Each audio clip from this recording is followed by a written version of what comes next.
نبی کریم صلی اللہ علیہ وسلم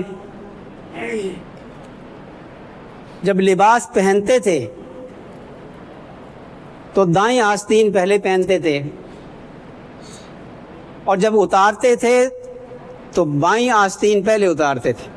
یہ یاد رکھیے۔ دیکھیں، روزانہ ہم کپڑے تبدیل کرتے ہیں، تو اگر کپڑے پہننے میں ہم سنت پہ عمل کریں گے تو یہ فتنوں کا دور ہے، جو فتنوں کے دور میں ایک سنت کو زندہ کرے گا، اللہ تعالیٰ اس کو 100 شہیدوں کا ثواب عطا فرمائیں گے۔ ہم اپنی زندگی کو سنت کے مطابق ڈھال لیں۔ لباس نبی کریم صلی اللہ علیہ وسلم نے پہنا، پہلے دائیں آستین پہنے، پھر بائیں، اور دعا پڑھیں، الحمدللہ الذی کسانی ھذا ما رزقنی من غیر حول منی ولا قوہ۔ بڑی پیاری دعا ہے کہ اللہ تو نے رزق میں سے یہ لباس مجھے عطا فرمایا، اور میرے اندر طاقت نہیں تھی کہ میں اس نعمت کو حاصل کر سکتا۔ یہ اللہ کا دیا ہوا رزق ہے، اور رزق کے بارے میں اللہ فرماتے ہیں کہ وَفِي السَّمَاءِ رِزْقُكُمْ وَمَا تُوعَدُونَ، تمہارا رزق آسمانوں میں ہے جس کا اللہ نے تم سے وعدہ کر رکھا ہے۔ تو آسمان سے تو پھر نازل ہوتا ہے نا، رزق نازل ہوتا ہے آسمان سے۔ تو یہاں یہ بات بھی سمجھ میں آ گئی کہ اللہ تعالیٰ شانو نے ان 4 بڑے جو رزق ہے اللہ تعالیٰ نے نعمتیں عطا فرمائی ہیں، ان کے لیے انزلنا کا لفظ کیوں استعمال کیا؟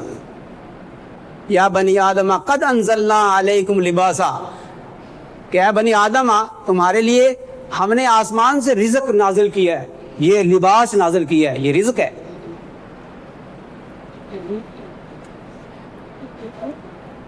تو سنت کے مطابق لباس پہنے، اور عمامہ اور ٹوپی لباس کا حصہ ہے اور انسان کی زینت ہے، اور اس میں لباس میں بھی، اور عمامہ ہو ٹوپی ہو، اس میں بھی یہود و نصارہ غیر مسلموں کی مشابہت نہ ہو۔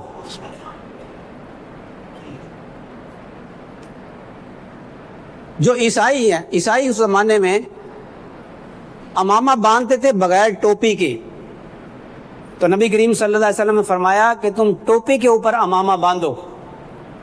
آپ علیہ الصلوۃ والسلام کو پسند نہیں تھا کہ لباس میں بھی یہود و نصارہ کی مشابہت اختیار کی جائے۔ یہودی صرف ٹوپی پہنتے تھے، چھوٹی سی ٹوپی، آج بھی آپ نے دیکھا ہوگا تو چھوٹی سی ٹوپی ایسے انہوں نے اوپر رکھی ہوئی ہوتی ہے۔ تو اس طرح کی چھوٹی سی ٹوپی نہ ہو کہ یوں سر پہ ہو، آگے سے بال نظر آ رہے ہیں، پیچھے سے سر کے اوپر چھوٹی سی ٹوپی رکھی ہوئی ہو، یہ یہودیوں کا طریقہ ہے۔ مسلمان ٹوپی لیتا ہے، پوری ٹوپی سر کے اوپر رکھتا ہے، بالوں کو اندر چھپاتا ہے۔ مسلمان کو ایسے بن کے رہنا چاہیے کہ مسلمان آ رہا ہو تو دیکھنے والا غیر مسلم کہے کہ یہ محمدی آ رہا ہے، مسلمان جا رہا ہو تو غیر مسلم پیچھے سے دیکھ کر کہے کہ یہ محمدی جا رہا ہے۔ مسلمان کا چلنا پھرنا بھی تبلیغ ہے۔ ایسے بن کر رہیں۔ جب ہم نبی کریم صلی اللہ علیہ وسلم کی اتباع کریں گے، آپ علیہ الصلوۃ والسلام جیسا حلیہ بنائیں گے، قیامت کے دن کتنے ایسے لوگوں کی اللہ مغفرت فرما دے گا کہ جو 1400 سال کے بعد آج پیدا ہوئے تھے، انہوں نے حلیہ نبی کریم صلی اللہ علیہ وسلم جیسا بنایا ہوا تھا۔ اللہ فرمائیں گے کہ جا، میرے پیارے نبی کے طریقے پہ تو نے اپنا حلیہ بنایا ہے، تیری مغفرت کر دی۔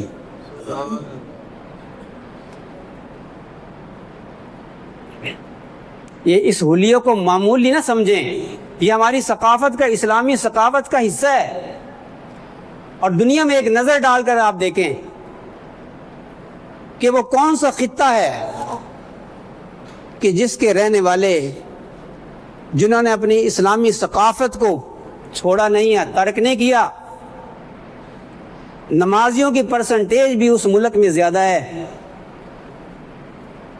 اور حلیہ بھی، داڑھی رکھنے والوں کی بھی ریشو اس ملک میں زیادہ ہے، اور یہ لباس سنت کے مطابق کرتا ڈھیلا ڈھالا اس ملک میں زیادہ ہے۔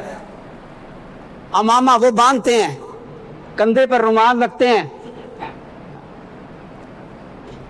رشیا کی پارلیمنٹ میں بھی جاتے ہیں تو کندھوں پہ رومال ہیں۔ اللہ تبارک و تعالیٰ شانوں نے روب ڈال دیا ہے۔ میں سمجھتا ہوں کہ اس قوم کی بہادری اور اس قوم کی فتوحات کے پیچھے راز یہ ہے کہ انہوں نے اپنے ملک کے اندر اسلامی ثقافت کو ترک نہیں کیا۔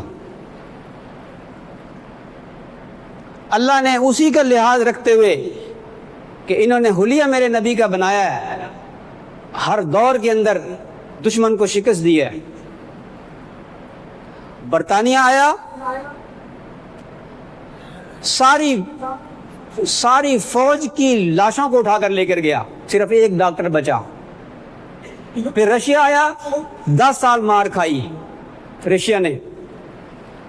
پھر امریکہ آیا تو 48 ملکوں کے ساتھ 20 سال مار کھا کر گیا۔